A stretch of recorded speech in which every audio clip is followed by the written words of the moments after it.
What's up, ladies? This is Marcia here with another episode of the LadyStrong Fitcast. And today, I'm being a little bit biased. I have a very special guest, Maria Duffy. So the big question is this. How were two women who didn't cheat and purchase a gym franchise model, how were they able to spread their mission and purpose by empowering and transforming hundreds of women's lives through fitness, nutrition, mindset, and accountability with a micro gym business model of women only? That is the question, and this podcast will give you the answer. We are LadyStrong Fitness. Maria Duffy has been a member of LadyStrong Fitness for 3 years. Correct me if I'm wrong. And today we're going to talk about how to reset your body. Maria, how are you today? I'm good. Thank you. How are you? Good. So it's been 3 years, right? Correct me if I'm wrong. It has been. Yeah. That's crazy. Time flies. It just seems like yesterday that you joined the community. It really has. And I think that's a testament to how great the LSF community is. Oh, geez. Shucks. That's awesome. That's so good to hear. So Maria, I know who you are, but for our audience that's listening in today, please tell us a little bit about yourself. Yeah, so my name is Maria Duffy. I work in HR, so I have a desk job, and that really is one of the main reasons why I feel like I have such a huge desire to have this health and wellness journey, because I realize how much time I sit at a desk. And it's made me kind of realize that it's really, really important to make sure that you're getting up and moving. Yeah, for sure. 100%. So the reason why I titled this episode, How to Reset Your Body, is because we just finished our 30-day Shed to Shred challenge and you killed it. I was your accountability coach for the 30 days and your mentality from start to finish was amazing. You were super consistent. And I want to talk about, before we talk about, I want you to share with the ladies your results. And then I want to talk about what led to those results. So how much weight or body fat did you lose in 30 days? Yeah, so I think my final count was just under 7 pounds. And I think it was 2.5% body fat. But for me, it was how I felt in my clothes. So I made sure to take pictures every single week and also make sure that I was putting on jeans that I really wanted to get into. So for me, it was more about the pictures and visually changing my body as I was exercising as well. That's amazing. So we're going to have in this video here, your before and after photo. So they're going to show that. But when I saw your after photo, you were so lean. Your legs were defined. Your waist was trimmed. I mean, it was the perfect image in 30 days. It was crazy. So let's talk about that. Not to get discouraged when you're looking at a scale. Yeah.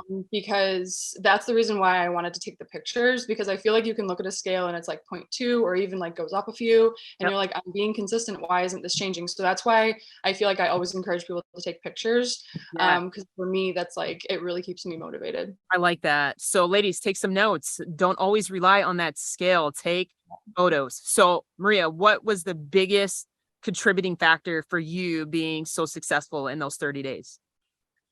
Well, I think for me, I've been relatively consistent with my exercise the last 3 years. I feel I exercise minimum 3 to 5 days a week.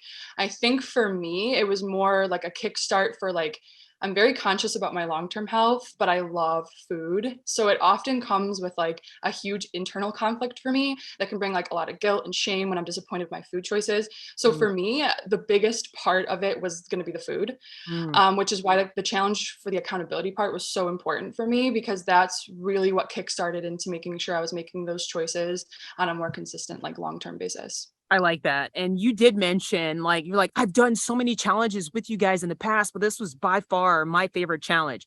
Explain why. Why was it your favorite challenge? Yeah, so for me, I feel I need that accountability. And I think a lot of people are like that, because it's well, what does it matter if I just eat this cookie? Or what does it matter if I just don't go to the gym tomorrow? And I feel it was a huge learning journey about myself too, because I was well, one, you should want your accountability to come from inside. But until I get to that point, it really, really helped to have that accountability. So we were sending our weight every single morning, which was it was good and bad sometimes, but weight every single morning, and then my macros. And I gave myself another little side challenge to make sure I was getting 10,000 steps in a day. Yes. So every single night, I was sending like a screenshot of my macros to Marcia, as well as my steps, to make sure I got them in. And that really was a challenge for me. Like I said, I'm in a desk job all day, so I was like walking around my bedroom, going out at night to make sure I hit those 10,000 steps, and it just made me realize that I need to make like more like long-term changes to be able to do that. 100%. I'm so glad you mentioned that, because that was my next question is, do you think that in the 30 days you develop a habit that you can continue after the 30-day challenge is over? Do you think you've done that already? Or do you feel like you're like, I'm almost there, but not quite? Probably a little bit of both. I definitely think 30 days was enough time that it could definitely make an impact. But I feel like for me to be consistent on a more long-term basis, I'd like to continue doing it for like 2 more months, just to make sure that it's really ingrained as part of like my daily routine, and not just something I was doing for a short period of time. I like that. So we've talked a lot about the good stuff. I know not any journey is perfect. Let's talk about the bad. What was one of the biggest difficulties or challenges that you had within that 30-day challenge? Like, because that's what women really want to know, like the struggles. Like, what did you struggle with the most? I think a lot of people are probably like, yep, me too. But food, like food is a total comfort for me. It's such a huge part of our culture and our life. Like most things, if you think back to it, like parties, visiting family and friends, it's always surrounded by food. Like, let's go out for dinner, let's go have a drink. Like it brings people together, and it's such a joy for a lot of people. And I'm one of those people. So for me, the biggest challenge for me was accepting that bad food choices are always going to surround me. And the most important thing was changing my mindset around those foods. Yes, I like So telling myself things like, I can have this, I just don't want it. sure. I can try a bite of it without eating the entire thing. That's a huge one for me with portion control. And then asking myself questions like, how do I feel after I eat that? Or is this going to serve me positively towards my goal? Or is it going to make me feel like I have a sore stomach and I don't feel good after it? You hit That's not to say that I'm not going to have like a scoop of ice cream or a cookie from time to time, but just learning how to balance my food choices so that the sure. majority of them are positive. That way I don't feel that guilt and shame for having a slice of birthday cake or the occasional glass of wine. So for me, it was about control, setting healthy habits, and then maintaining consistency. So for me, in order to do that, and this was huge for me, and I know people always say it all the time, like be prepared, but like it was preparation. I had to plan out what I was going to eat and when, to make sure that I wasn't giving myself the opportunity to be starving, because that's when I make bad choices. Yeah. When I'm hungry, like I'll just go and grab this, I'll just go and do this. So I actually was eating like 5 times a day maybe, but much smaller portions. Yeah. So I wasn't feeling like that overly full, terrible feeling I usually feel when I'm like starving to full, starving to full. Yeah. So really for me, it was just changing my mindset to realize that like food is fuel for your body that it Yes. needs.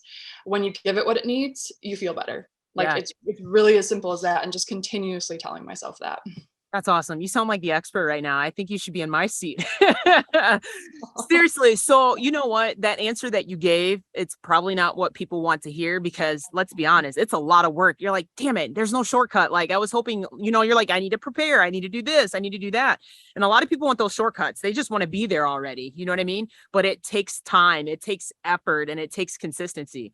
To Yep. wrap things up though, there's one thing that you said, and it was like you didn't have the temptation and you didn't give in. It sounded as though like you were super, like you said, under control. Like, please share with them, what can they do? Like you said, does it serve you? Like, what is it? Like, please give them something that they can like take with them after this episode moving forward. What is that? Well, I feel like there are so many times in the 30-day challenge, I was so jealous of sitting people, watching them have a glass of wine, scarfing down pizza. But then I would always wake up the next day and be so proud of myself and feel so good for not doing it, and reminding myself how terrible I feel after I binge eat on those foods, what it's going to do to me. So I would say take it day by day. Like, don't think about 30 days from now. Don't think about 60 days from now. Think about like today and right now, and give yourself some grace in that, and just worry about what's going to happen the next day. And that really kept me motivated. I love it. Maria, you're super inspiring. We love having you a part of the community. Honestly, it's a joy having you on the episode today. I'm hoping, and I know I want to be respectful of your time because you actually took the time out of your schedule to meet with me. You're on your lunch break right now. So it just says a lot, like how devoted you are to yourself and to be able to, in hopes, inspire other people by listening in on this episode. So I do appreciate you being on here today. Ladies, thank you so much for tuning in of another episode of the LadyStrong Fitcast. Have an amazing day, and we'll catch you on the next episode. Take care, guys. Bye. Thanks for joining us today. If you like this episode, subscribe to our YouTube channel or find our podcast on iTunes, Google Play, Spotify, or whatever your favorite place is to listen to podcasts. And if you really liked this episode, please leave a review for us on iTunes. Thanks, and we'll see you next week.